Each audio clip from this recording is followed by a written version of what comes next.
Halo Sobat Investor, kembali lagi berjumpa dalam program di editorial yang akan membahas tajuk utama pemberitaan yang tersaji di idxchannel.com dan idxchannel TV bersama saya Heri Kurniawan, Wakil Pemimpin Redaksi idxchannel TV.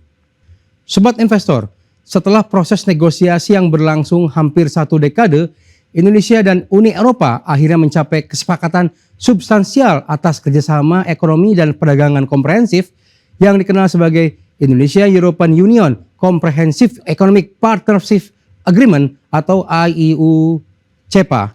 Penandatangan perjanjian ini yang berlangsung pada 22 dan 23 September 2025 di Bali menjadi tonggak baru dalam sejarah diplomasi ekonomi Indonesia.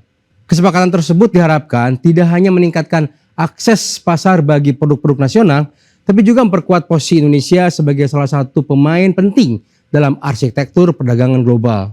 Perjalanan panjang negosiasi IEU-CEPA merefleksikan kompleksitas hubungan dagang antara Indonesia dan Uni Eropa. Sebagai mitra dagang terbesar kelima bagi Indonesia, nilai perdagangan dengan Uni Eropa mencapai 30,1 miliar US dollar pada tahun 2024 dengan surplus perdagangan Indonesia sebesar 4, miliar US dollar. Lonjakan surplus ini menunjukkan potensi besar kerjasama yang lebih erat. Melalui perjanjian baru ini, sekitar 80% ekspor Indonesia ke Uni Eropa akan mendapatkan tarif impor nol. Hal ini tentunya memberikan ruang yang lebih luas bagi produk unggulan nasional untuk menembus 27 negara anggota organisasi supranasional itu. Komoditas strategis seperti alas kaki, tekstil, garmen, minyak sawit, perikanan, energi terbarukan, dan kendaraan listrik akan memperoleh perlakuan istimewa yang berpotensi meningkatkan daya saing di pasar Eropa. Kesepakatan ini dipandang sebagai momentum untuk memperluas pangsa pasar ekspor Indonesia. Selama ini beberapa sektor unggulan menghadapi hambatan tarif dan non-tarif yang cukup tinggi, termasuk isu keberlanjutan yang sering menjadi sorotan Uni Eropa.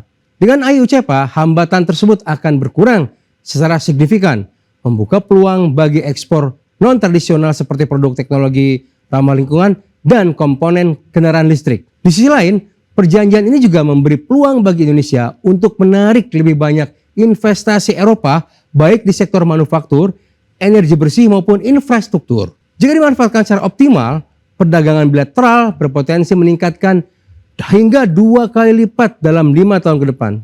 Bagi Uni Eropa sendiri, IEU-CEPA menawarkan peluang mengakses pasar Indonesia yang besar dan terus berkembang. Dengan populasi lebih dari 280 juta jiwa dan posisi strategis di Asia Tenggara, Indonesia merupakan pintu masuk ideal bagi produk dan investasi Eropa ke kawasan ASEAN. Perjanjian ini memberikan kerangka hukum yang lebih jelas dan kepastian regulasi bagi pelaku usaha Eropa. Selain itu, Uni Eropa juga mendapatkan mitra penting dalam agenda global transisi energi, mengingat Indonesia memiliki potensi besar di sektor energi terbarukan dan sumber daya mineral kritis yang dibutuhkan untuk industri teknologi hijau. Dimensi keberlanjutan menjadi salah satu aspek kunci dalam kesepakatan ini. Uni Eropa menekankan praktik perdagangan yang ramah lingkungan dan berkeadilan. Dengan IEU-CEPA, Indonesia berkesempatan untuk memperkuat standar keberlanjutan dalam rantai pasokannya, baik di sektor perkebunan seperti kelapa sawit maupun sektor perikanan. Peningkatan standar ini tidak hanya membuka akses pasar yang lebih luas, tapi juga mendorong transformasi industri domestik menuju praktik yang lebih hijau dan efisien. Dengan kata lain, perjanjian ini dapat menjadi katalis bagi adopsi teknologi ramah lingkungan di Indonesia, sekaligus memperkuat citra positif produk nasional di pasar global. Kesempatan IEU-CEPA juga memiliki implikasi strategis terhadap posisi Indonesia di kancah perdagangan internasional. Di tengah meningkatnya proteksionisme dan ketegangan dagang global, keberhasilan menyelesaikan perjanjian dengan Uni Eropa menunjukkan kapasitas diplomasi Indonesia untuk memperjuangkan kepentingan nasional dalam forum multilateral.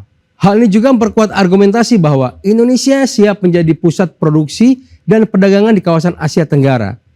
Dalam konteks geopolitik, kesepakatan ini menempatkan Indonesia sebagai mitra strategis bagi Uni Eropa dalam membangun rantai pasok global yang lebih beragam dan resilient. Selain perdagangan, IEU-CEPA juga membuka ruang untuk memperkuat kerjasama investasi dan pembangunan kapasitas. Sesuai agenda rangkaian acara penerangan, perjanjian oleh kedua pihak diakhiri dengan Forum Indonesia EU Business Outlook yang mempertemukan pelaku usaha dari Kadin Indonesia, Apindo, dan Eurocamp Indonesia. Forum tersebut diharapkan menjadi ajang pertukaran informasi mengenai peluang bisnis, regulasi, dan kebutuhan pasar sehingga tercipta kolaborasi jangka panjang yang saling menguntungkan.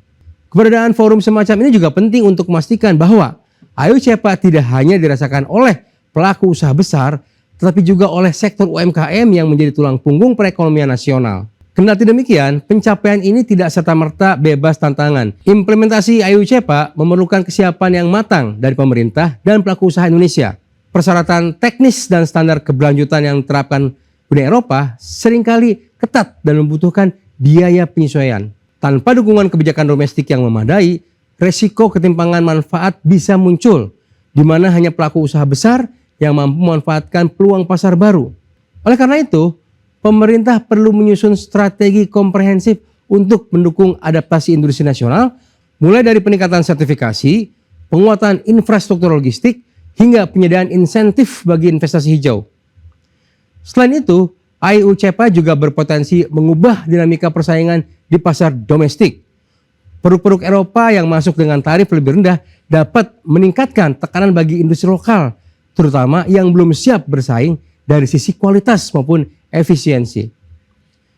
Dan untuk mengantisipasi hal ini, diperlukan kebijakan industri yang mampu meningkatkan daya saing domestik, seperti dukungan teknologi, pelatihan tenaga kerja, dan penguatan riset. Dengan pendekatan yang tepat, integrasi pasar melalui Ayo Cepa justru dapat menjadi pemicu modernisasi sektor industri yang bersifat nasional dan bukan ancaman bagi keberlangsungan usaha dalam negeri. Secara keseluruhan, Ayo Cepa menjadi capaian diplomasi ekonomi yang menandai babak baru hubungan Indonesia dan Uni Eropa. Perjanjian ini membuka peluang luas bagi perdagangan, investasi, dan kerjasama teknologi yang lebih mendalam. Namun, peluang tersebut hanya dapat terwujud apabila Indonesia mampu mempersiapkan diri secara menyeluruh dan menyelaraskan kebijakan domestik dengan standar internasional. Dengan strategi implementasi yang tepat, Ayo Cepa dapat menjadi batu loncatan penting untuk memperkuat ekonomi nasional, meningkatkan daya saing produk Indonesia di pasar global, dan mengakselerasi transformasi menuju pembangunan yang lebih inklusif dan berkelanjutan. Demikian program di editorial edisi kali ini. Saya Heri Kurniawan, pamit undur diri. Pantau terus berita ekonomi bisnis dan pasar modal hanya di IDX Channel TV, idxchannel.com, dan media sosial IDX Channel. Sampai jumpa, jangan lupa selalu bahagia.